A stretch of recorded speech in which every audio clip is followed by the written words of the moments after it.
Caelthera stood at the center of the high selection hall, her posture straight and unyielding. The vast chamber around her shimmered with blue crystal walls that reflected the symbols of her house, ancient marks of authority and inheritance. Thousands watched from elevated balconies, nobles, warriors, diplomats, and opportunists from across the sector. This was the final gathering of suitors, the last chance for any of them to claim her hand. And once again, she felt nothing but irritation. She had refused them all. One by one they had come before her over the past cycles. Admirals wrapped in medals, heirs dripping with wealth, champions who boasted of planets conquered and enemies slain. Each had followed the same pattern: kneel, declare loyalty, list achievements, promise strength. Each had spoken as if she were a prize to be won, not a mind to be respected. Caelthera's jaw tightened as the latest suitor finished speaking. "I offer my fleets, my bloodline, and my victories," the male declared, chest puffed with pride. "Together, we would be unstoppable." The hall waited. Caelthera did not. "You offer noise," she said calmly. "I refuse." A ripple of shock passed through the audience. The suitor froze, disbelief etched across his scaled face. Guards stepped forward to escort him away as murmurs filled the chamber. Another refusal, another insult to tradition. Caelthera turned away before the whispers could grow louder. She already knew what they were saying. That she was arrogant, ungrateful, dangerous, that she risked weakening her house by rejecting alliances so openly. None of them understood. In her people's culture, power was proven through dominance. Marriages were contracts of conquest. A strong ruler took a strong mate, and together they ruled by fear and legacy. Love was irrelevant. Choice was optional. Caelthera hated it. She had studied history, not just of her own species, but of dozens of others. She had seen empires fall not from weakness, but from pride. From leaders who believed strength alone could hold a civilization together.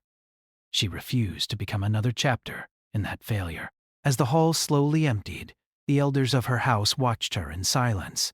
Their expressions were carefully neutral, but she could feel their frustration, like pressure in the air. "You embarrass us," one of them finally said once the crowds were gone. "I protect us," Caelthera replied. "With refusals?" another elder snapped. "You weaken our alliances." "Rivals circle closer every cycle. Then perhaps our system is flawed," she said evenly. The elders stiffened.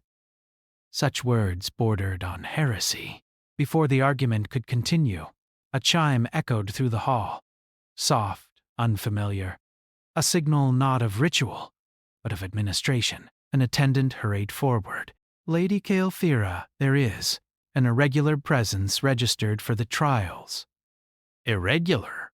an elder asked sharply. "Yes, a human." Silence fell. Humans were new to this region of space.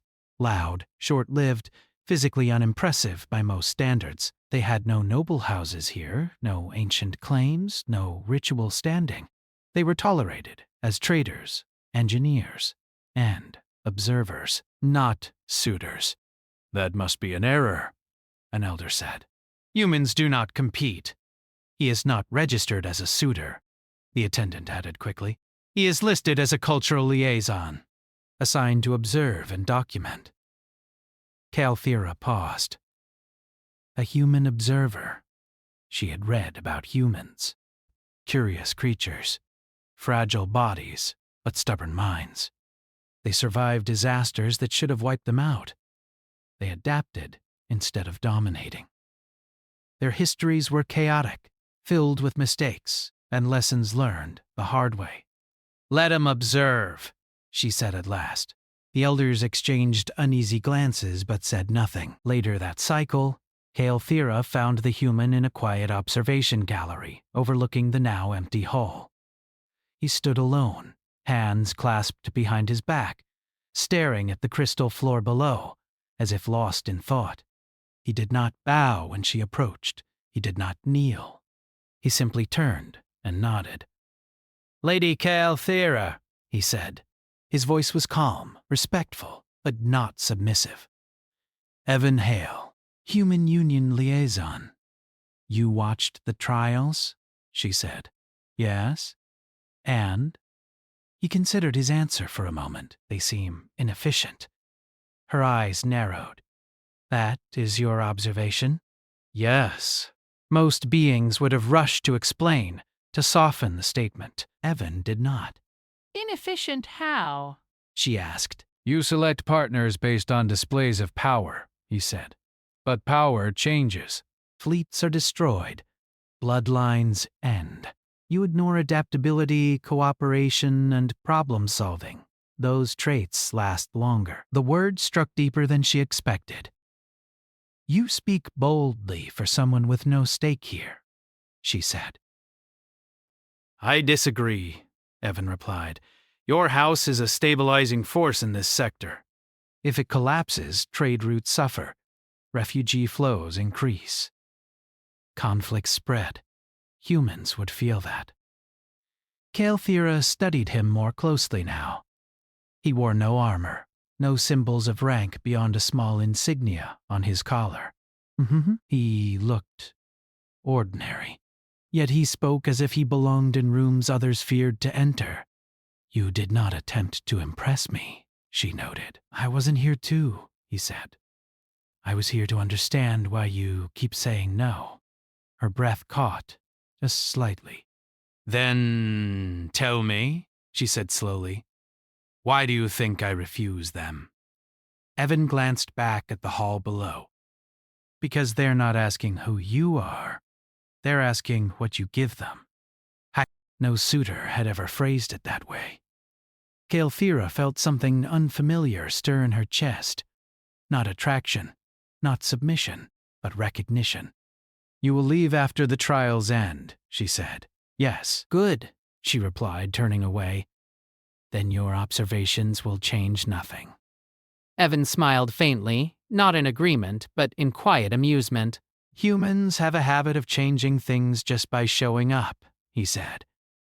Caelthera did not respond, but as she walked away, she realized something unsettling. For the first time since the trials began, she had not felt like prey.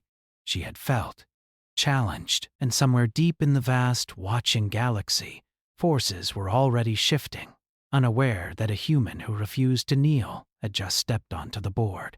The days after the final Suitor trial did not bring peace. They brought pressure.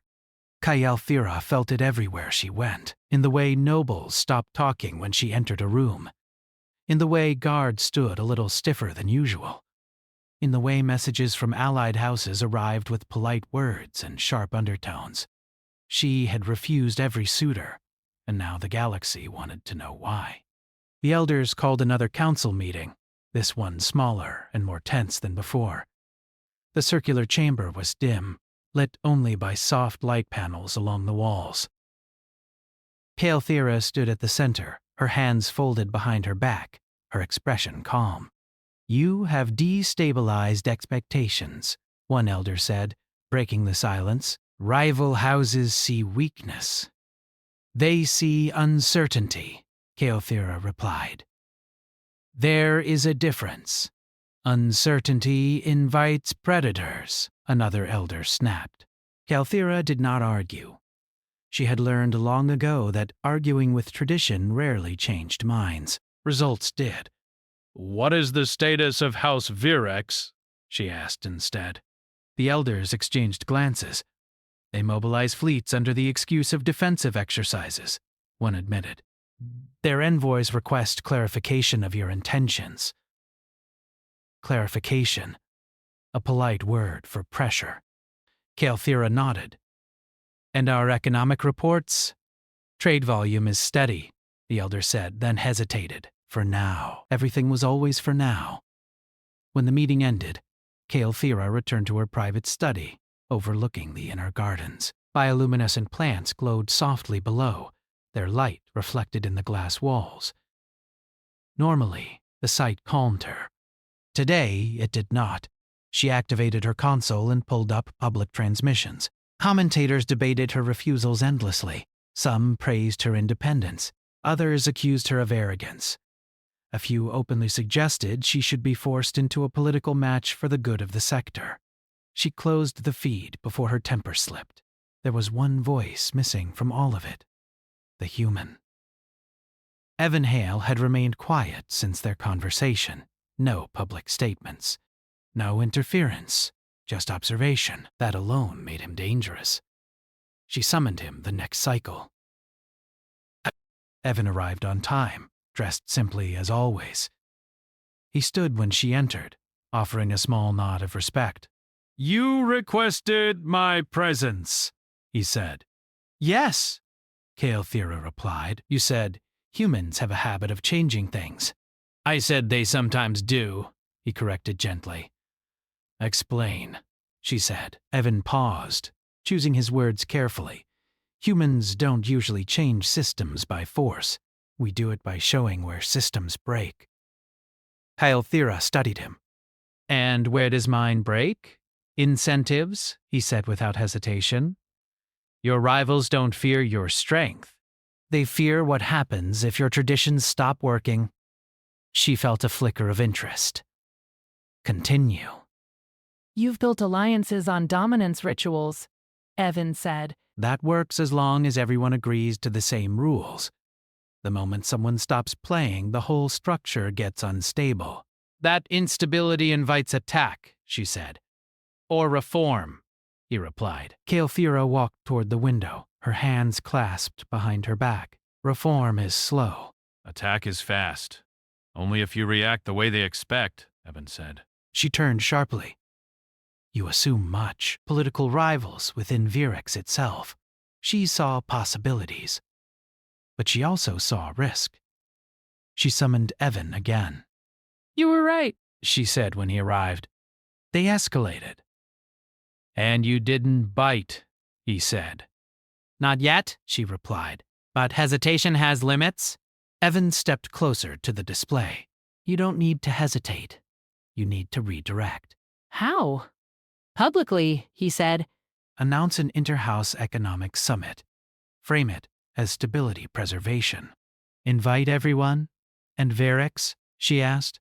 "They'll attend," Evan said. "If they don't, they look guilty." "If they do, they expose themselves." Kael'thera narrowed her eyes. "You want me to fight them with meetings?" "I want you to fight them with sunlight," he replied. She considered the idea. It was unconventional, risky, clever, dangerously human. "You realize," she said, "that if this fails, I will be blamed." "Yes," Evan said quietly. "Humans are used to that." She studied him again, searching for arrogance, fear, ambition. She found none. "Why help me?" she asked. "You gain nothing." Evan met her gaze. Systems that reward strength over wisdom tend to break. Humans learned that the hard way. "And you think we are breaking? I think you're at a crossroads," he said. "And crossroads matter." The summit announcement went out the next cycle. Reactions were immediate. Some houses welcomed the idea. Others hesitated. House Vierex responded with polite approval and thinly veiled threats. Behind the scenes, Kael'thera's analysts worked tirelessly, following Evan's guidance. They mapped financial networks, identified pressure points, and prepared contingencies. No fleets moved. That alone unsettled the sector. As the summit date approached, Kael'thera felt the weight of every decision pressing down on her. She had stepped off the path of tradition, and there was no guarantee the new ground would hold. Late one cycle, she stood alone in the observation gallery again, looking down at the hall where suitors had once competed. Evan joined her quietly. "You're changing the rules," he said. "I'm testing them," she replied. He nodded. That's usually how it starts. She glanced at him. "You are aware that some already call you a suitor?" Evan blinked, genuinely surprised. I didn't apply. They say influence is its own form of dominance, she said. He considered that. Then maybe that's the problem? Kael'thera allowed herself a small, rare smile. Below them, the great hall waited, empty for now, but not for long. The game had changed, and somewhere, House Virix was realizing too late that humans did not fight the way the galaxy expected. They didn't charge. They positioned. And Kael'thera, standing at the center of it all, felt something she had not felt in a long time. Not fear, not submission, but momentum. The day of the summit arrived with a tension so thick it seemed to press against the walls of the station. Delegations from dozens of houses arrived one by one. Their ships docked in perfect order, each arrival carefully observed, each movement quietly judged. No weapons were displayed openly, but everyone knew they were close. Political gatherings were never peaceful. They were simply quieter forms of war. Kael'thera stood at the entrance of the Grand Assembly Chamber, her expression calm, her posture firm. She wore no ceremonial armor, only a simple mantle of her house colors. It was a deliberate choice, strength without decoration. Evan stood several steps behind her, officially listed as an observer. Unofficially, many eyes watched him just as closely as they watched her. House Virix arrived last. Their delegation entered with practiced confidence, led by Lord Serac Virix himself. He was tall, sharp-featured, and smiling in a way that never reached his eyes. His presence sent a ripple through the chamber. Conversations quieted. Attention focused.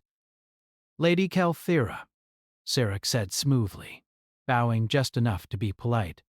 Your summit has attracted great interest. That was the intention, she replied evenly. I imagine it was, he said. Stability is such a flexible concept. Kael'thera did not rise to the bait. Please, she said, gesturing to the seating circle. Let us begin. The delegates took their places, the chamber sealed, and the summit officially started. At first, it followed expected patterns. Speeches about unity, carefully chosen words about shared prosperity, vague warnings about disorder. No one mentioned the seized trade station directly, but everyone felt its shadow. Kael'thera listened more than she spoke. Good. When her turn came, she stood and addressed the room. Our sector stands at a moment of choice, she said. We can continue to rely on old methods or we can adapt. This summit exists to explore cooperation beyond force. Some nodded, others frowned. Lord Serac leaned back in his seat, clearly unimpressed. As discussions moved into economic matters, Evan quietly activated a data stream on Kael'thera's private display. Trade flows, dependency charts, timelines. She recognized the pattern immediately. House Virix depended heavily on 3 major trade routes that passed through neutral space controlled by houses currently undecided in this conflict. Evan had been right. When Lord Serac finally spoke, his tone was calm, but his words were sharp. Stability requires certainty, he said, and certainty comes from clear leadership. Some houses seem reluctant to provide that. Several delegates shifted uncomfortably. The message was clear. Kael'thera met his gaze. Certainly can also come from transparency. Transparency is a luxury, Serac replied, not a foundation. On the contrary, she said. It is the strongest foundation of all. She gestured subtly, and the chamber's central display activated. Trade data filled the air. Gasps rippled through the delegates as supply chains, tariffs, and hidden dependencies became visible. Not classified information, but information never shared so openly before. House Virix's name appeared again and again. Serac's smile faded. These are selective projections, he said. They are public records, Kael'thera replied. Simply organized. Evan remained silent, but several delegates glanced toward him with new understanding. Kael'thera continued. House Virex currently controls a neutral trade station. That action disrupts these flows. If instability continues, secondary markets will collapse within cycles. Murmurs grew louder. You accuse us without proof, Sarek snapped. I present consequences, she said calmly. One by one, representatives from other houses spoke up. Questions turned into concerns. Concerns turned into demands. What would happen to their trade, their populations, their treaties? Sarek felt the room slipping. This summit was not meant for attacks, he said sharply. No, Kael'thera agreed. It was meant for clarity. The pressure shifted. Not fleets, not weapons. Expectations. House Virex's allies began to distance themselves, if only slightly. Neutral houses leaned away, calculating risks.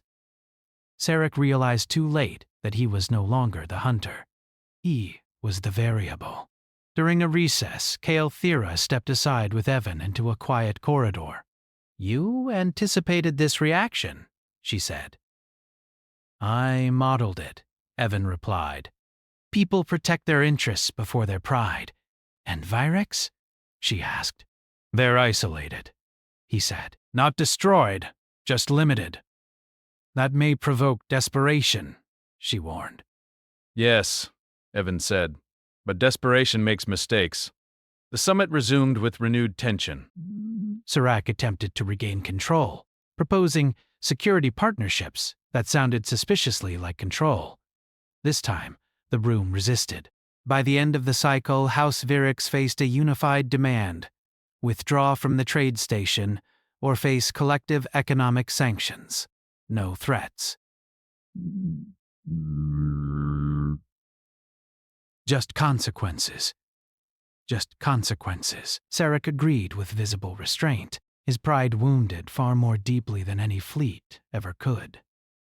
When the summit finally adjourned, the chamber buzzed with quiet conversation. Delegates spoke in hushed tones, reassessing everything they thought they understood about power. Kael'thera remained behind, staring at the empty seats. She felt no triumph, only clarity. Evan joined her again. You didn't kneel, he said softly. You didn't strike. You let the system correct itself. I allowed it to see itself, she replied. That's harder, he said. She turned to him. They will adapt. Yes, Evan agreed. But now they know you will too. As they left the chamber, a junior envoy approached hesitantly. Lady Kael'thera, he said. Many houses wish to consult you about reforms. She nodded. Send them schedules. The envoy glanced at Evan. And the human? Kael'thera did not hesitate. He stays. Word spread quickly. By the end of the cycle, rumors flowed across the sector. A house had defied tradition and won. A human had guided strategy without command. A summit had changed more than borders. It had changed expectations. Some praised Kael'thera as visionary. Others called her dangerous. Evan heard both and said nothing. That night, Kael'thera stood alone on her balcony, gazing at the stars. She felt the weight of every future decision pressing closer. Evan approached quietly. You realize, she said without turning, that this path isolates me. It also defines you, he replied. She looked at him then. You brought me to this point without ever forcing me. That's usually the best way, Evan said. For the first time, Kael'thera allowed herself to lower her guard.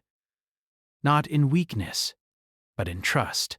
The galaxy had expected her to kneel to tradition. Instead, she had bent the system, and the galaxy had expected the human to follow. Instead, he had led without a throne. The real conflict was only beginning. Change never moved quietly. After the summit, the sector appeared calm on the surface, but beneath it, tension grew like a storm building behind clear skies. trade resumed, fleets returned to routine patrols, and public statements praised cooperation. Yet inside Kalthira's house, the cracks began to show. Not everyone welcomed what she had done.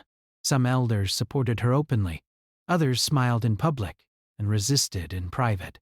Tradition had not been defeated, it had been challenged, and tradition did not surrender easily. Kalthira felt it during council meetings. Discussions dragged longer, decisions met delays. But big requests for clarification multiplied. Every order she gave was questioned, not directly, but indirectly, wrapped in concern and procedure. Evan noticed it too. "They're slowing you down," he said quietly, one cycle as they reviewed schedules. "They think time will force me back," Kalthira replied. "And will it?" "No," she said without hesitation, "but they may try other methods." Those methods appeared sooner than expected. A report arrived late in the cycle, flagged urgent. A shipment of critical components had gone missing along a secured route. The delay was blamed on administrative confusion, no clear culprit, no obvious sabotage. Evan studied the data carefully. "This isn't random," he said. "Someone inside is helping." Kalthira's expression hardened. "Name them? I can narrow it down," Evan replied. "But naming them publicly without proof will fracture your house." She knew he was right. That was the trap. Pressure increased from outside as well. House Viewership complied publicly, but worked quietly behind the scenes, feeding doubt into allied houses. Rumors spread that Kalthira had become dependent on a human, that her judgment was compromised, that her reforms were a foreign influence, not true leadership. Some envoys stopped addressing her directly. They spoke to elders instead. It was subtle. It was deliberate. One evening, Kalthira received a formal request. The elders demanded a private council without Evan present. She stared at the message for a long moment. "They're testing you," Evan said calmly. "They're testing us," she corrected. Kalthira attended the meeting alone. The chamber felt colder than usual. The elders stood in a semicircle, their expressions grave. "You have gone far beyond your mandate," the lead elder said. "The summit was effective, but the consequences grow." "Consequences always grow," Kalthira replied. "So does stagnation." "You invited a human too close to our decision-making," another elder said. "This threatens our identity." "Our identity has survived wars," she said.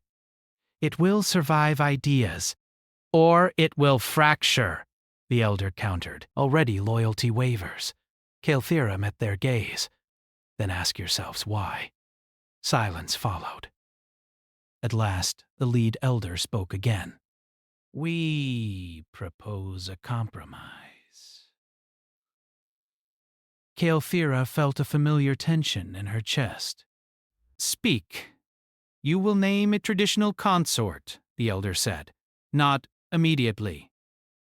"Symbolically. It will reassure the houses. The human may remain as an advisor. A familiar cage, disguised as peace." "No," Kalthira said. The elders stiffened. "Yet you risk everything," one warned. "I risk stagnation by accepting," she replied. The meeting ended without resolution. That same cycle, Evan's access was restricted. Not openly revoked, just delayed. Permissions under review, requests pending. Someone wanted him isolated. "You should leave," Kalthira said quietly when she learned of it. Evan looked at her in surprise. "Do you want me to?" "No," she said honestly, "but they may force it." Evan considered that. "If I leave now, it confirms their narrative. And if you stay," she said, "they may move against you." "I've dealt with worse committees," Evan said lightly. She did not smile. The next move came in the form of an accusation. An elder publicly questioned Evan's neutrality, suggesting he had manipulated trade data during the summit. The claim spread fast. It was vague, unproven, but damaging.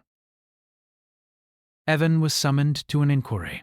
Calthera watched from the gallery as questions were asked.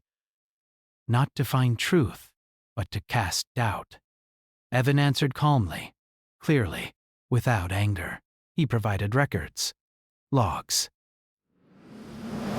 But facts were not the point. The room felt divided. Calthera realized something then. They were not trying to remove Evan. They were trying to force her to choose. If she defended him openly, she would be seen as dependent. If she remained silent, his influence would fade, and tradition would quietly reassert itself. She stood. The chamber went silent. This inquiry is concluded, Calthera said. The elders stared at her. I authorized every data release, she continued. Every method used. If there is guilt to assign, it is mine. A wave of shock passed through the room. You cannot, one elder began. I can, she said firmly. I am the head of this house. The elder's mouth closed. Calthera stepped down from the dais and approached Evan. In my culture, she said loudly enough for all to hear, kneeling is submission. She paused. I kneel only to truth. And then, slowly, deliberately, Calthera lowered herself to one knee, not before Evan, before the idea he represented. The chamber froze. This was not weakness. It was defiance. She rose again, her voice steady. Evan Hale acts with my authority. Any challenge to him is a challenge to me. Silence stretched long and heavy. The inquiry dissolved in that moment. Afterward, reactions spread like fire. Some houses recoiled. Others were inspired. The elders realized too late that they had lost control of the narrative. That night, Calthera and Evan stood together in the observation gallery once more. You didn't have to do that, Evan said quietly. Yes, she replied. I did. She looked out at the stars. I refused every suitor because they wanted ownership, power, control, and me? Evan asked. You never asked for anything, she said. That is why you matter. Evan was silent. You did not bring me to my knees by force, she continued. You did it by showing me a path where I did not have to kneel at all. Below them, messages flooded in, requests for reform councils, invitations for cooperation, and warnings. The house was divided. The sector was watching, and tradition was wounded, but not dead. Calthera straightened her shoulders. Whatever comes next, she said, will be harder. Evan nodded. That's usually how progress feels. Far away, House Vyrix observed quietly, already planning its next move. The old galaxy was cracking. And the last test was yet to come. The final crisis did not arrive with explosions or fleets. It arrived with silence. For several cycles after Calthera's public stand, the sector held its breath. Trade continued.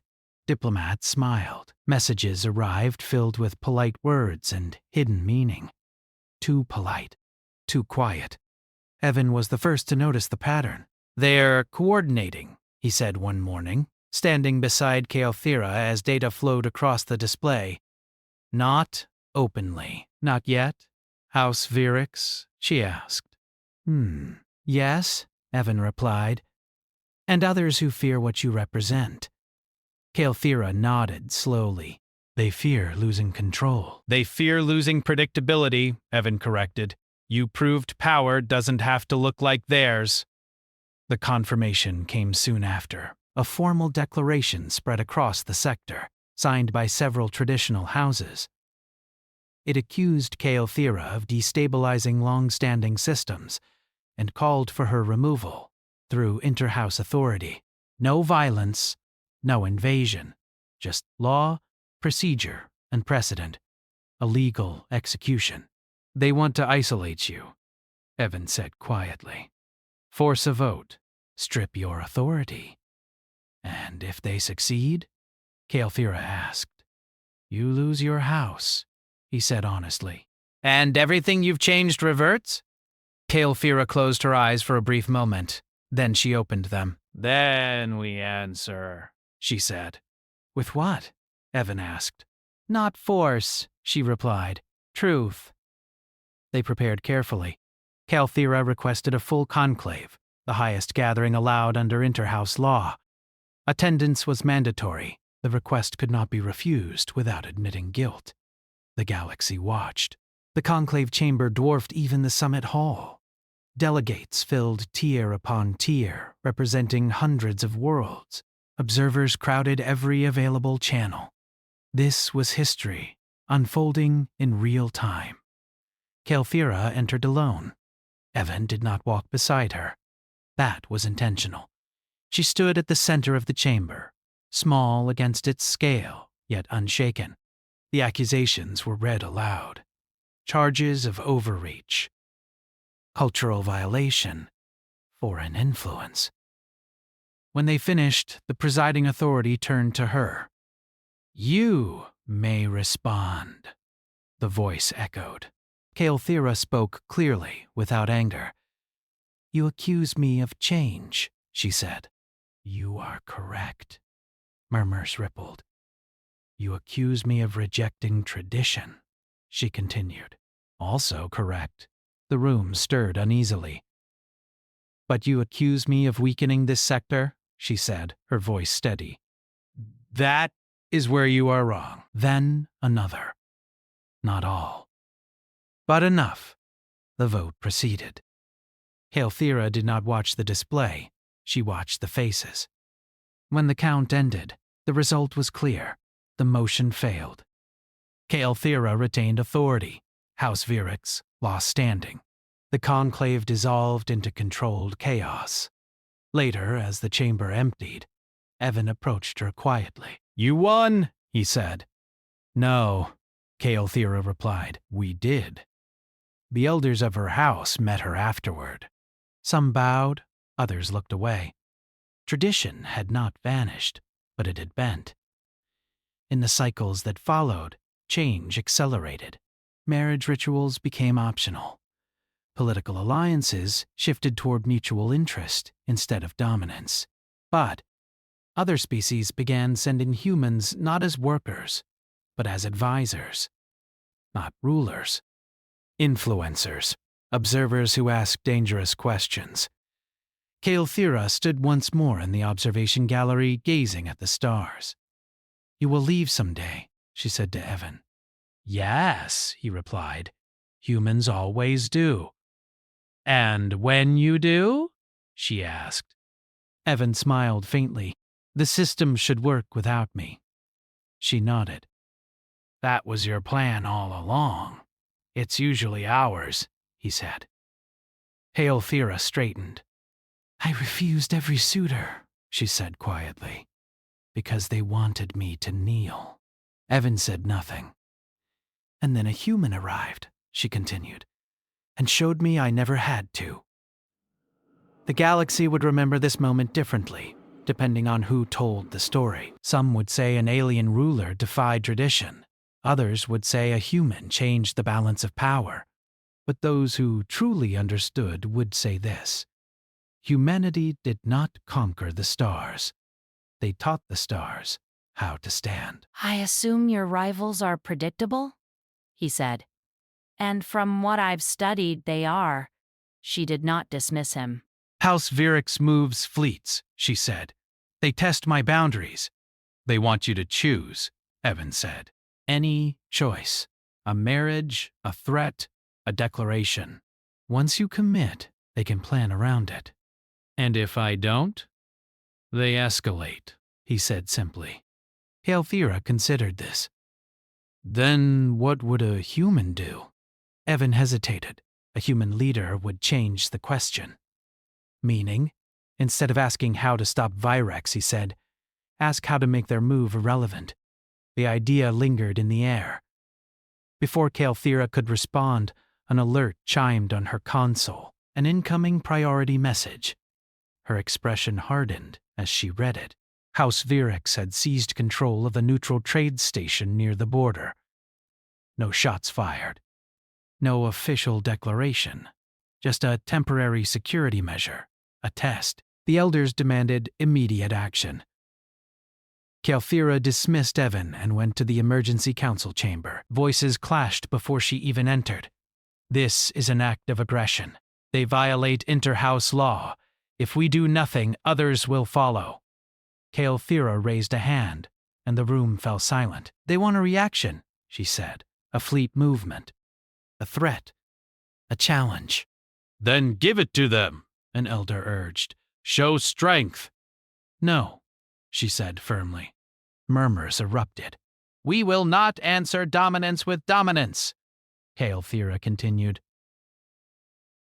We will answer leverage with leverage.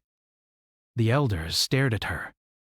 You speak in riddles, one said. I speak in strategy, she replied. She ordered a full analysis of House Virex's logistics, trade dependencies, and internal factions. Not just military strength. Everything. Some elders protested. Others complied reluctantly.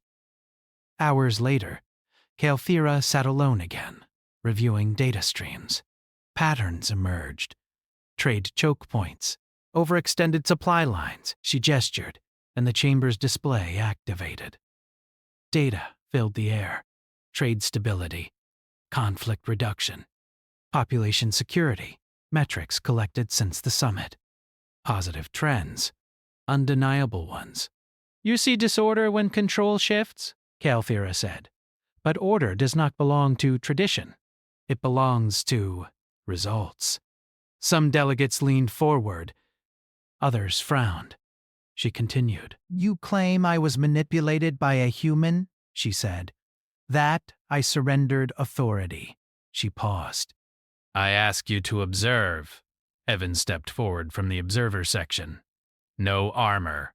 No symbols. Just presence. This is Evan Hale, Caelthira said. He holds no rank here. What? Commands no fleets. Owns no worlds. Evan stood silently. He never demanded obedience, she said. Never asked for power. He offered perspective. She turned slowly, addressing the entire chamber. If that is manipulation, she said, then ask yourselves why your systems fear it. Silence followed. Then Lord Serac Virek spoke. You dress weakness as wisdom, he said coldly. You allowed an outsider to rewrite our rules. Caelthira met his gaze. No, she said. I allowed myself to question them. She took a breath. In our culture, kneeling has always meant submission, she said. But humans taught us another meaning. She turned slightly, gesturing to Evan. Not to elevate him, but to acknowledge him. To kneel to truth, she said, is not surrender. It is strength. The chamber erupted in voices. Arguments. Support. Outrage. The presiding authority called for order. A vote was demanded. Before it could proceed, a delegate from a neutral house stood. Before judgment, the delegate said, I request clarification. The authority allowed it. If Caelthira is removed, the delegate continued, do these reforms end? Yes, Serac said without hesitation. The delegate nodded. Then I oppose removal. Another delegate stood, and I